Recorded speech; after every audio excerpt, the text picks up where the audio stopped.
Actor சூர்யாவோட ஆக்டிங்லயும் director சிவாவோட டைரக்ஷன்லயும் 350 கோடி பட்ஜெட்ல ரொம்ப பிரம்மாண்டமான முறையில உருவாயிருக்கக்கூடிய படம் தான் கங்குவா. இந்த படம் கடந்த நவம்பர் 14ஆம் தேதி உலகம் ஃபுல்லா ரிலீஸ் ஆச்சு. பட் ரிலீஸ் ஆன முதல் நாள்ல இருந்து இந்த படத்துக்கு மோஸ்ட்லி நெகட்டிவான ரிவ்யூஸ் தான் வந்துகிட்டு இருக்கு.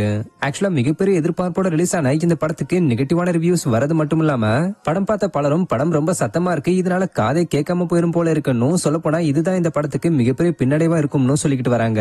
மேலும் பலர் இந்த படத்தை இப்ப ட்ரோலும் பண்ணிக்கிட்டு வராங்க. இருந்தாலும் கங்குவா மூவி டீம் இதெல்லாம் பத்தி பெருசா எதுவுமே பேசாம அமைதி காத்துக்கிட்டு வராங்க.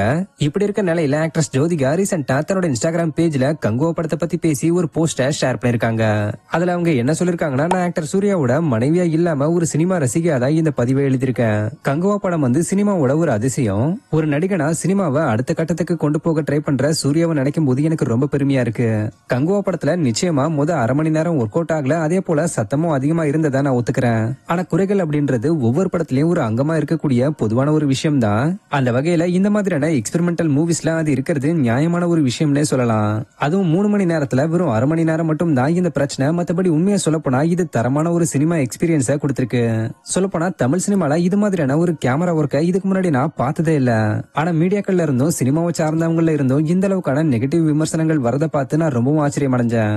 சமீபத்தில் ரிலீஸ் ஆன பெரிய பட்ஜெட் படங்கள்ல டபுள் மீனிங் டயலாக்ஸ் மற்றும் பெண்களுக்கு எதிரான கருத்துக்கள்லாம் இருந்தது. ஆனா அந்த படங்களுக்கு எந்த விதமான நெகட்டிவ் விமர்சனங்களும் வரல. அப்ப கங்குவா படத்துல உள்ள பாசிட்டிவ் என்னாச்சு? செகண்ட் ஹாஃப்ல உள்ள பெண்களோட ஃபைட் சீக்வன்ஸ், அந்த சின்ன பையனுக்கு கங்குவா மேல உள்ள அன்பும் பகையும், இப்படி அதையெல்லாம் பத்தி ஏன் சொல்லவே இல்ல? எனக்கு தெரிஞ்சு அவங்க ரிவ்யூ பண்ணும்போது நல்ல பகுதிகளை பத்தி சொல்ல அவங்க மறந்துட்டாங்கன்னு நினைக்கிறேன். சோ இதையெல்லாம் படிக்கணுமா, கேட்கணுமா, நம்பணுமான்னு இப்ப எனக்கு ரொம்ப ஆச்சரியமா இருக்கு.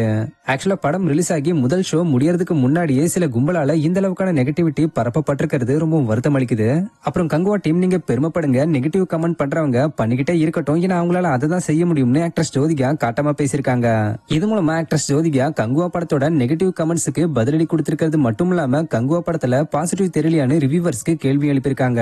சோ இதை பத்தி நீங்க என்ன நினைக்கிறீங்கன்றத கமெண்ட்ல சொல்லுங்க. இது மாதிரியான அப்டேட்ஸ்க்கு மறக்காம நம்மளோட சேனலை சப்ஸ்கிரைப் பண்ணிக்கோங்க. தேங்க்யூ.